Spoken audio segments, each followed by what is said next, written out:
Welcome back to another insightful conversation on the Untold Stories. My name is Betty Yosin, and as usual, we bring you some interesting interviews with your favorite sports personality. And on today's episode, we are going to have an in-depth interview or conversation with one personality that actually started as a sports journalist. He has gone through the ranks, and now currently he is the team manager for one of the national teams for Ghana. I don't want to let everything out, but after that quick commercial break, I will introduce my guest and we get the conversation rolling.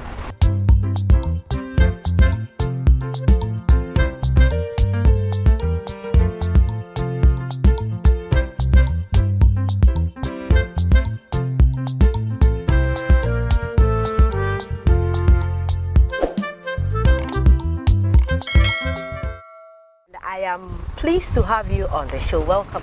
Thank you, Betty, for having me on Untold Stories. Thank you. But I mean, first of all, how did your first day at work as the team manager for the Black Stars in the game against Angola, how did it treat you? Not too kind, to be honest with you.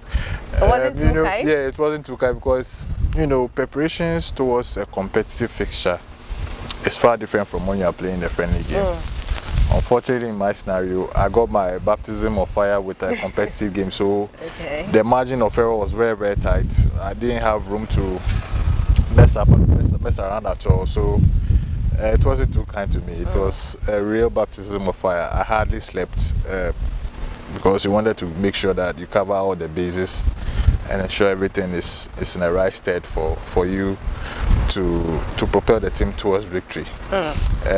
The role of team manager, in our Ghanaian settings is very much, undervalued, and people have wrong perceptions about the role of a team manager. It goes way, way beyond what we even practice with our clubs, and I'm hoping that gradually we'll be able to change this notion and make people appreciate the work of a team manager. It's a very, very critical and sensitive role that one plays. Well, before we talk more about your current role with the Black Star, let's start from your humble beginning. I mean, how did it all start for you? Was it always the intention of becoming a writer and, specializing in football? It was never my intention to be a practitioner in this industry, but I've always had the interest. I played football from the coast level. Oh, I see. Yeah, I played. A former player. Yes, a disappointed one. A very disappointed one. I was a goalkeeper at a point in time, and I was a right back at a point in time. I was a midfielder at a point in time at coast level. During our time, football wasn't as lucrative as it is now. So our parents discouraged us from playing football. So they rather encouraged us to keep to our... So which coast club did you play for? Route-wise, in Audome Estates. I most of the times missed registrations because of school.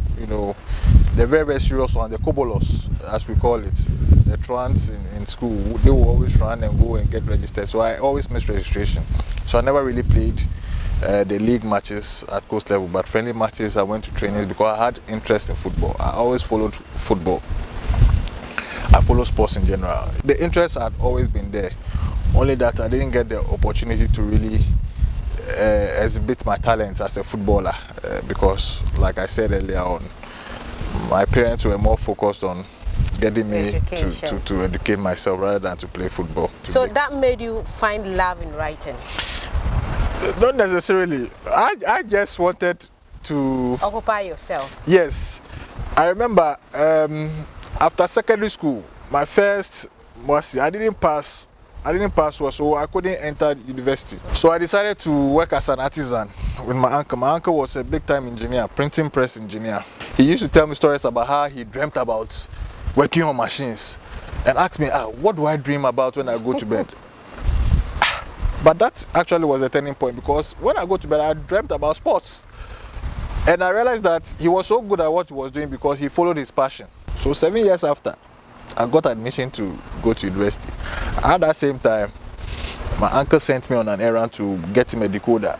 At that point in time, digital television had just come onto the scene. I think Sky. Which year was this? I think 2007. Okay. Yes, 2007. So I went to buy it. I went to the reception, I bought it, and she handed everything to me in my hands. Didn't even give me a polythene bag to put it. And I was going to walk a distance for 2 hours.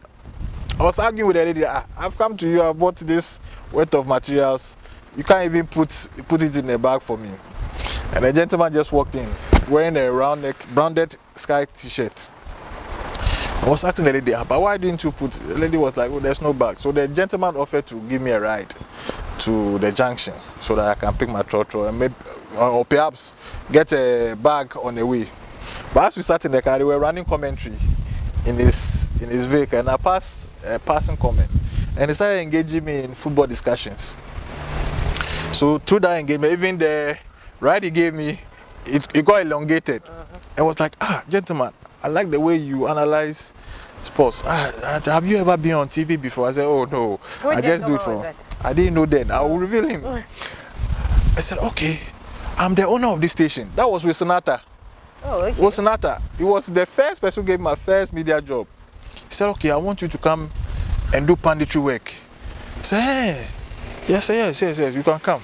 And I started earning some money from panditry. It wasn't big at that time, but it was good enough for me. Yeah. My interest, I didn't even know you get paid for doing panditry, because I only wanted an opportunity to do something that I love. And I fell so much in love with it. I remember with Rashida Kadiri, that point in time, with Gary R. Smith, Yampo Fankra, Fifi Banson. They all passed through, they all mentored me at one point in time. So from 2 days, Mondays and Thursday, it turned into Monday to Friday, and then the other Saturday. And then Wilson was like, okay, what do you do? I said, well, I do nothing. I just sit in the house. I'm just preparing to go back to university. I was preparing to go back to school then. Okay, I think you can do even more. So why don't you become a producer of the show whilst doing the panditry also on the side? It's also an opportunity to earn even more money. So I started doing producer. I was going out for stories. Yes, I was going to interview people, content. I went to events. And through that, I got to know people, editors, Maurice Kwanzaa. I interviewed Ibrahim Sandar. He was then with the BBC, but I was visiting at that point in time. I interviewed him. And then I lost my job at Sky. So the contacts I had built through my engagement with these editors, I go to the internet cafe, I pay 1 cedi for the day. I just script features, and then I circulate, because I had taken their cards, so their contact were on their email address. So I write pieces and then I send an email, and some of them get published. And I remember John Vigar published one in the Times. Maurice did some for me at Graphic. But then the one breakthrough that I went back the following day. I checked my mail and I got a response from Sanida with a link. Published my first feature. It was on Michael Essien then. And then when I look at the comment section of the link, so many comments, and I was so encouraged. Then Sandy called me. He was then in UK. He said, you see, your story has been published. I said, yes, I'm very happy. He said, okay. He didn't even tell me he was the owner of SoccerNet then. He said, well, my friend owns the. I said, oh, good. Would you like to? I'd like you to write more. You have time to write more? I said, oh yeah, I have time. At that time, you were still not in school. Financially, my father, my uncle, so I deferred for a year. When you defer twice, you lose. You have to reapply again. So I even forgot. I even put school to the back burner because I was earning some small money from stringing. They call it stringing at that point. So I used to string for SoccerNet. I write features. I wrote a lot of features. Then one day, Sonny came down again. I think it was on holidays in Ghana. And he asked me to meet him. He said, he likes the way I write. And that, then he revealed himself that, I also owned this website. That website, Ghana SoccerNet used to, in fact, it's still #1. So I was very, very happy. And he introduced me to Patrick Akoto. Ridwan Ibrahim Asante was the editor at that point in time. Asheko Frimpong. He said, this is the team of writers at SoccerNet. It's like, so now officially, you are now an employee of SoccerNet. I was going to earn what? I think 250 cedis then. 2,500. Per story? No, for at the end of the month. At the end of the month. They call it allowance, no salary, because it was meager. But me, I was happy. It wasn't because of me. I was so excited that you were getting your stories published. My byline was there. And then I'll see comments. People will criticize, others will speak well about it. And then Ridwan Ibrahim Asante as the editor also shaped me from doing I was doing articles then, features. But then he wanted me to become a news person, and writing news articles is very, very different from writing features. Yeah. But my love was for featuring, but I felt I could do much better with news articles. So he polished my writing skills. So I didn't go to journalism school. I didn't have any formal training. The only training that I had was the on-job training I had at SoccerNet. Sanidara always encouraged me to read articles on the BBC website and other websites to streamline and learn how they write. And I picked it up so quickly because the interest was there. Then what happened was that I started getting a lot of recognition from people. I write about players, I write about officials, and they'll call me. Sometimes they call me complaining about the story. That the way you wrote the story, you put me in a bad light and all that. But I was so encouraged by it. And through that, I started interviewing people again. I started going out on my own. I started interviewing people, individuals, and people took keen interest in me. So when I decided to go back to school again, I reapplied again, and I got admission. But I didn't know how to pay for my fees. So I spoke to Sanidara. He chipped in. My dad chipped in. I remember my first we chipped in a bit. And then people who had interviewed, officials and players, all of a sudden, I don't know how they got wind of it. I think it's through Sunny. Sunny had a big mouth. So I mean, he's going back to school. Doesn't know how to pay his fees. And people, all of a sudden, I was getting calls all over, and people were just contributing to pay my fees. It's like, wow. I see. So I went back to university through the benevolence of individuals in the industry. People chipped in to pay my fees, including people who would later become my bosses. I didn't even know. I see. Because they said they liked the way I wrote. Sometimes I was very, very tough with my very, very direct. You know, nowadays people do a lot of stories for all kinds of reasons. But then it was purely based on interest and the opportunity to put a story out there. We could get it wrong at times, but it wasn't out of malice at all, or because we wanted to get at somebody. No. We just were greenhorns, all interested in writing stories and putting our bar line there. So I used to write. I remember the minimum target for the day at SoccerNet, we are supposed to write 5 articles a day. Oh, I used to do like 8, 10, 15 stories a day, and I felt so good because when I interview, I have all the angles in my head.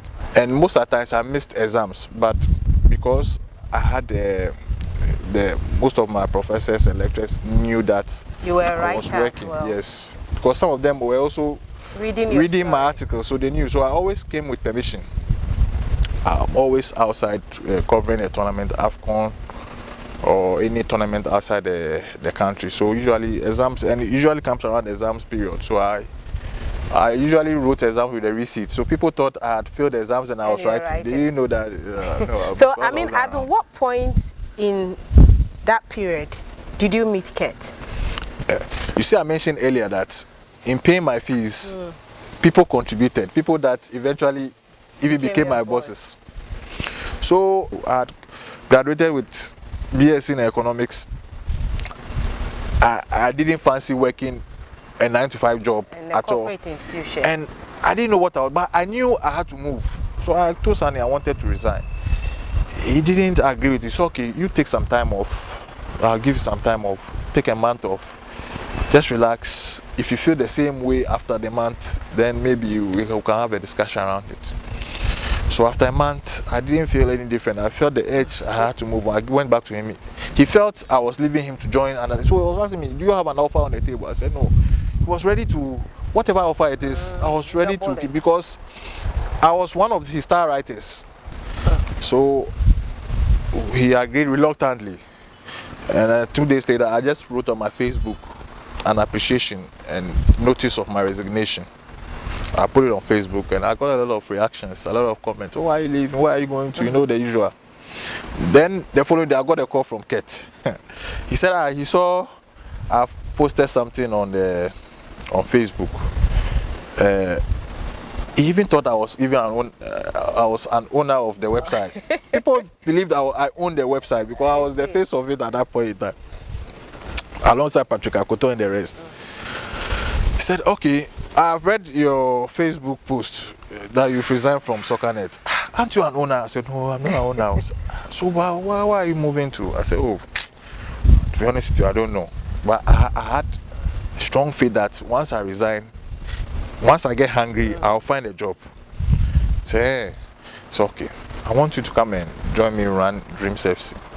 And I laughed it off. I told him, look, me, I'm all about writing. All I know is writing. I don't know about administration. I know nothing about it. So please, don't come and give me any wahala. I don't want to disgrace myself. Yeah. All I know is writing. I know I'm tired now, but maybe I'll get another job or something.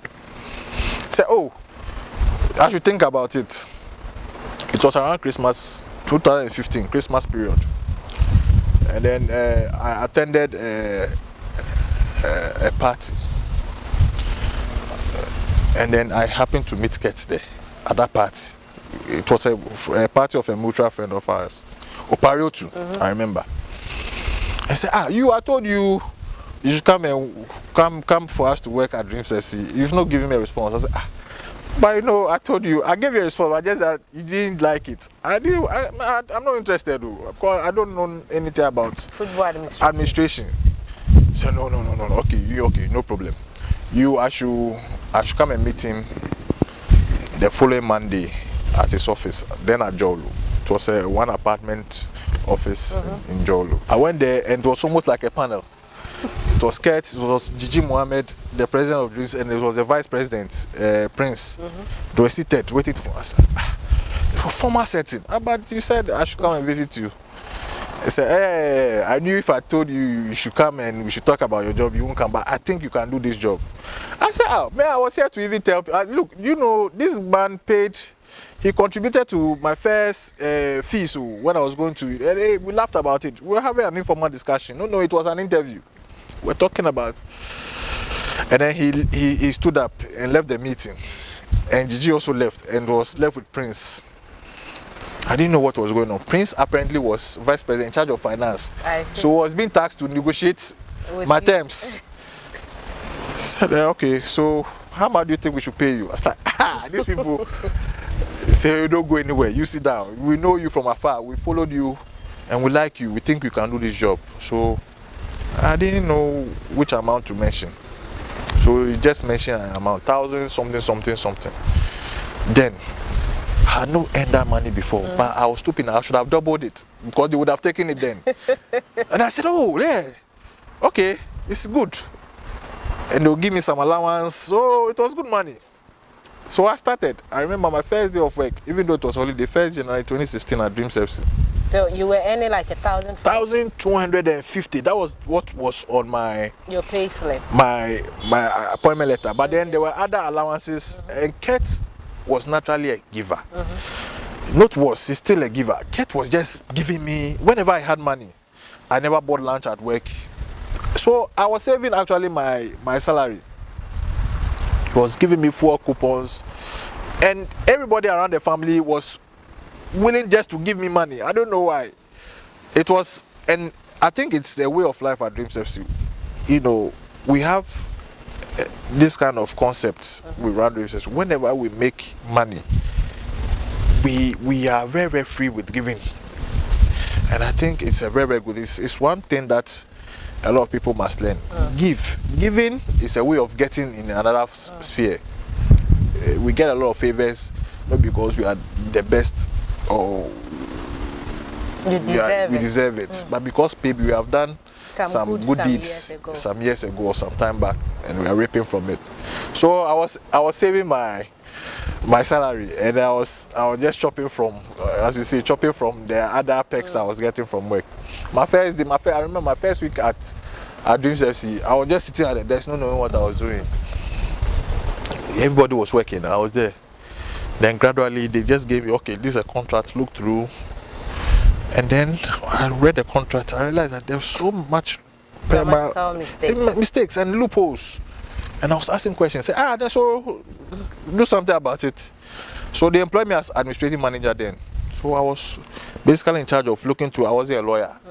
But I was looking at contract, and I have read some, there were some disputes on contractor basis online, and I used it to incorporate. So I actually redid the contracts because Dreams used to have a standardized contract they used to give to all players. I thought it wasn't right because every player comes on his own negotiations, his own strength and all that. So I customized, as it were, the contracts of Dreams FC and changed it.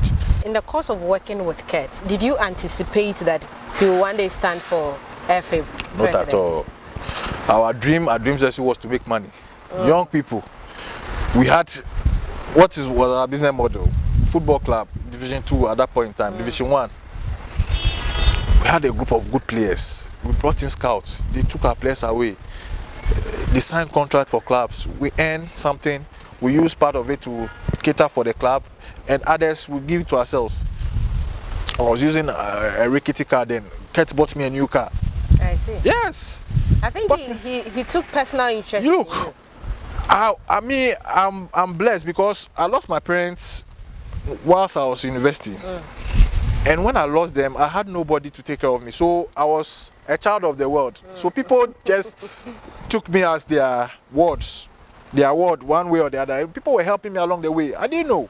You've worked with Dreams FC, started officially in 2016. Yes. And now you've gone through the ranks. Started as a newbie, someone who knew nothing at about all. football administration, and now you become the general manager of the club.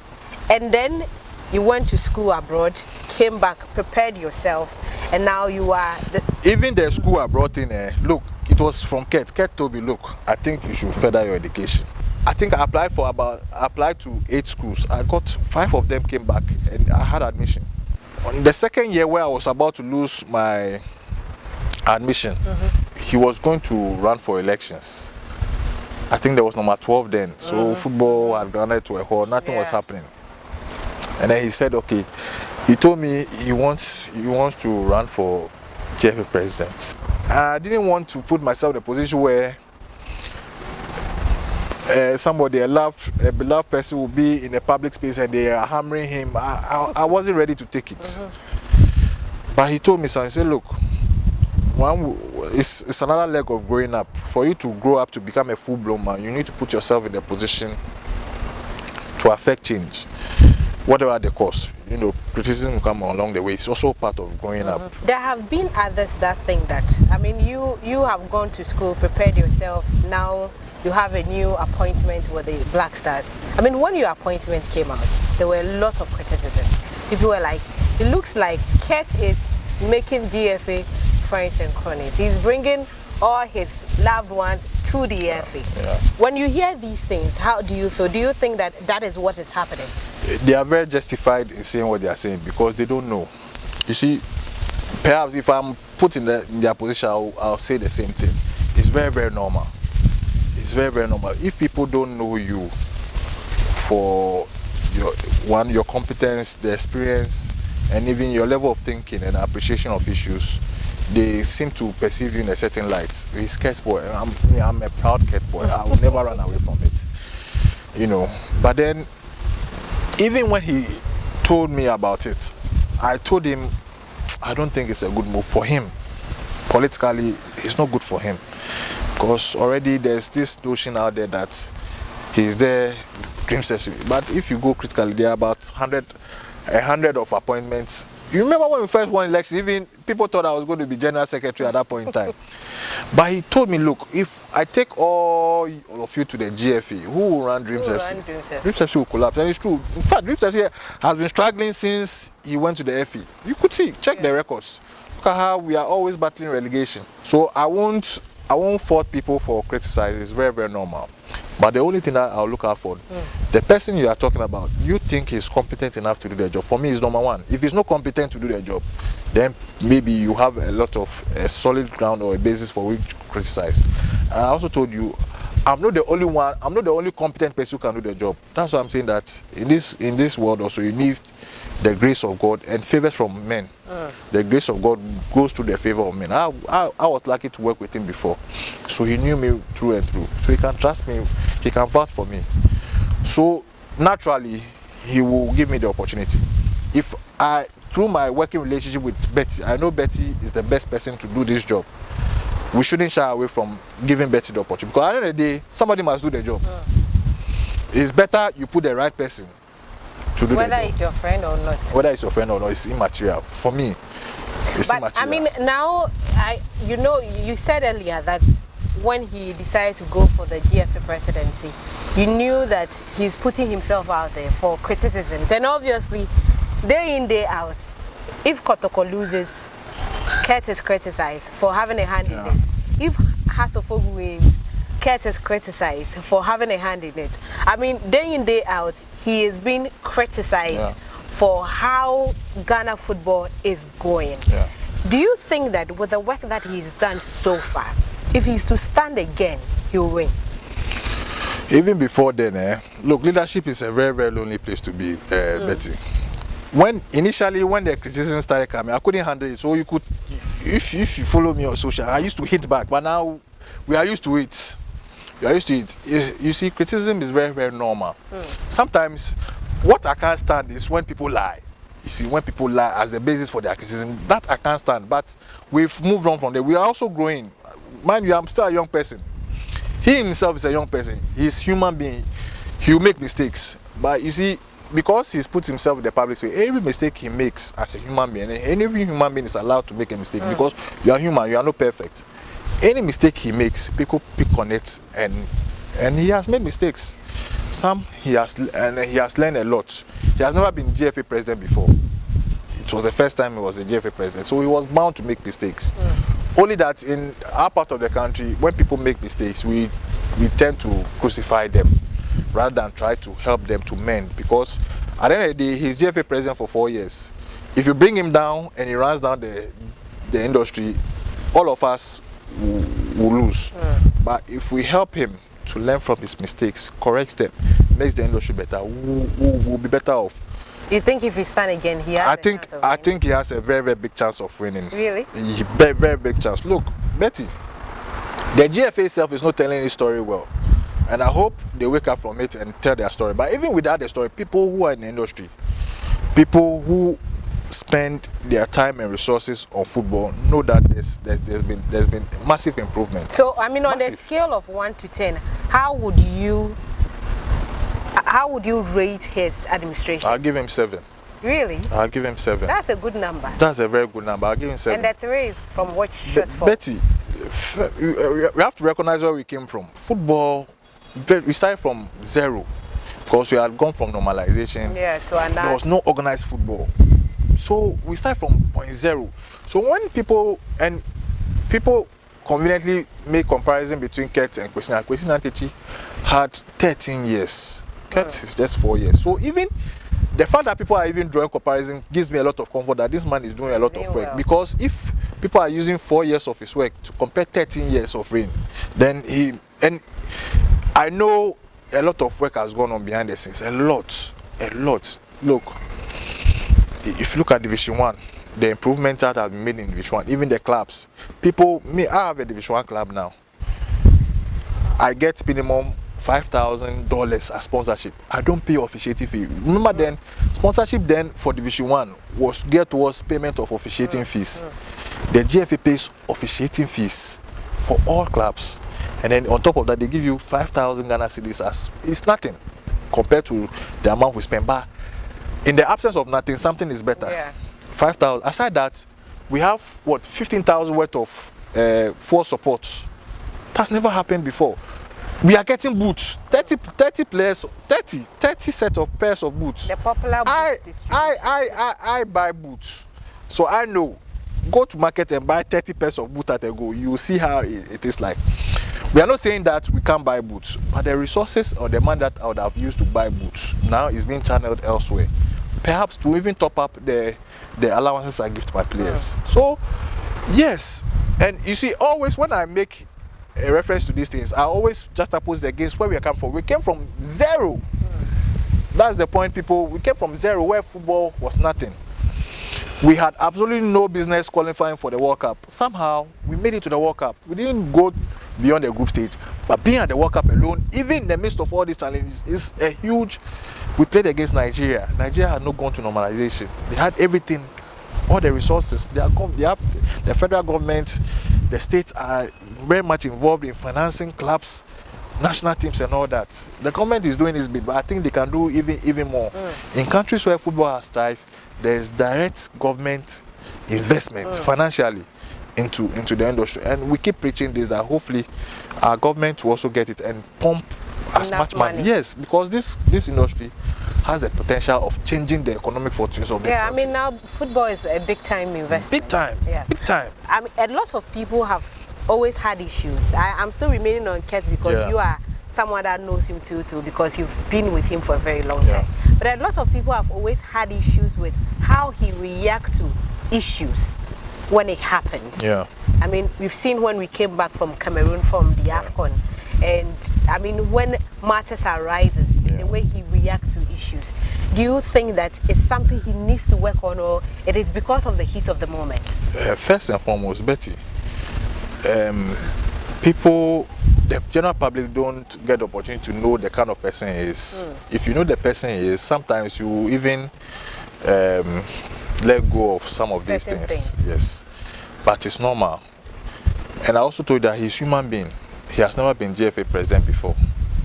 He will make mistakes. Some of the utterances, I have had issues too, and I have the opportunity to sit with him and tell him, look, I don't think this was right, so I don't need to come out here and say it. But he himself does self-introspection. He knows that he could have handled issues much better. Some of the issues he could have handled them much better. Some of his public utterances could have been much better, much refined. So if you realize, even now, he has minimized a lot his media engagement because perhaps he has seen that that's not his strength after all. He's rather focusing on doing his work behind the scenes, focusing on doing them and doing them very well. Let me just go back to your first day at work, the Angola game, and when the team sheet came out, I mean, it was all over social. Is there a mistake? Is the day are you not playing? Was the day are you both not on the bench and in the squad? No, not at all. I think there was a genuine error. Okay. A lot of people rely on the graphics from the communications department as authority, as it should be. Whenever they post, is the authority. But there's a difference between the official team sheet and what is projected in the graphics of the GFA. So there were two errors. One was the conspicuous omission of Andre's name, and the other was the featuring of two number 9s. Inaki is number 19, Jordan is number 9. There were two number 9s. So I felt that should even give the people who are accessing that information a hint that there's something was wrong. But then in the official squad list of the match day squad list, Andrea Ayu's name was in fact, the team manager doesn't generate the squad list. What happens is that CAF, through their match commissioner, even the day before, usually the day before the match, we have the match coordination meeting. At that meeting, they will go through the list of players eligible to play, and they match it against their passports. Now, in the Angola game, we had, if you recall, we invited 25 players. But on the official squad, only 23 players can make the official squad list. So it means 2 players had to go out. And Mohamed Salisu and Kamal Sowa were the 2 players who were not included in the bad day squad. So if you realize, they were not even featured on the bench. They didn't even dress for the game. Anybody else was heavily, when you see somebody on the bench, and Andrea Ayew was on the bench, it tells you that he was indeed on the squad. Only that there was a mistake in the projection of the graphics. And going forward, like I told you, this is a human institution. We've taken notice of it. It shouldn't happen. We'll learn from it. And that's the basis for the controversy. But I think sometimes some of us also exaggerated the issue. It was my first day at work. Do you think people were actually waiting for you to fail? No, it's normal. Like I said, it's very normal. Look, in this position, I'm not the only person who is probably competent enough. So there are other people who are interested in that position. People who I have personal beef with. So obviously when you give them the opportunity, they'll choke you. I understand. But all I'm saying is that when you are criticizing, I've always maintained that criticize on the basis of facts. The fact of the matter is that he was very featured on the official squad list. Only that the mistake that emanated from the graphics is what gave oxygen to for me. It's very business. And I've explained this on countless occasions, but people still want to persist and hang Ameenu Shadow because they have a personal, but it's fine. I understand. It also makes me aware that this is a very sensitive position, and that going forward I have to make sure, as team manager, to make sure that we don't give opportunities for people to perpetuate their agendas. You know. I mean, finally, if you have any last message for those you have beef with and your loved ones, what would that be? Look, everybody is important too. I've come to the realization, and you see, I'm growing, I've evolved. So look, yes, like I told you, on the road to success, we'll definitely step on toes. It's inevitable. We'll say things against each other. But when we have the ultimate belief that at the end of the day, we want to move Ghana football to a certain level, we'll forgo certain things just in the interest. If I step on your toe and you don't step back on me and try and win me back with love, it's one less bickering out of the equation. Yeah. Yes. Also on our side, we'll also be very, very mindful. Going forward, like I told you, we are growing. We've become more experienced. We become more matured in the way we handle these issues. So fighting is not. But occasionally we'll fight. That's the football is like that. In fact, life is like that. Occasionally there will be exchanges. Yeah. It's normal. But then beyond the exchanges, let us come together and let's forge ahead. All right, so I mean, I know you've enjoyed the conversation, and he says he's a proud Kurt boy. And yes. They call us Guru boys now. I'm a proud Guru boy alongside Sheikh Tofik. So I know you've enjoyed the conversation, and this is where we bring today's episode to an end. My name is Betty Yosin, and on today's episode, my guest was Ameenu Shadow. He is currently the team manager for the Black Stars, and now he started with the Angola game, and I mean they are still continuing with the qualifiers. We are beating though. I'm beating. Yes. 4 points, not bad. If we are able to continue this way, we can win a trophy. But then we have to come together. We are winning the AFCON trophy, right? If we are together. If we are together. Believe me, if we are together, everything is possible. Greece in 2004, I followed them, where the odds for them winning the Euros was negative something. They eventually won it, and it was a joy in the whole Greece. Yeah. We also want to bring joy to the whole of Ghana, but we cannot achieve this if we are divided. We have to come together. Let's find a way to come together. If we come together, we have a very if you look at the Black Star squad now, we have a very good, exciting crop of players mixed with experience and youth. If we are able to get a balance right, I believe the coaching is also very, very right. From evidence from what we've seen in the Angola game, we're able to build on it and together mend our ways gradually. We can also go there and do something. Yeah, talk of coach, before I let you go, do you think that we should have taken Chris Hughton to the World Cup? As coach? Yes. Look, I look at this thing and I say, people, if you are not privileged enough to be in the situation at that point in time, you upon our side, you say, perhaps we would have better with Chris. That's what you say, because it's more experienced, more exposed. Yes. The kind of mistakes that we all saw Otoado make in the World Cup, perhaps if Chris was there, would have been much better. Yes, you can say that because you have the benefit of hindsight. But when the going was very, very tough in the playoffs, it was Otoado. And we all make reference to that master stroke changes he made in Abuja, giving us the basis to qualify to the World Cup. It would have been very, very cruel having qualified us to the World Cup. But there are players that qualify and we don't take them to the World Cup. Those are players. This is a coach.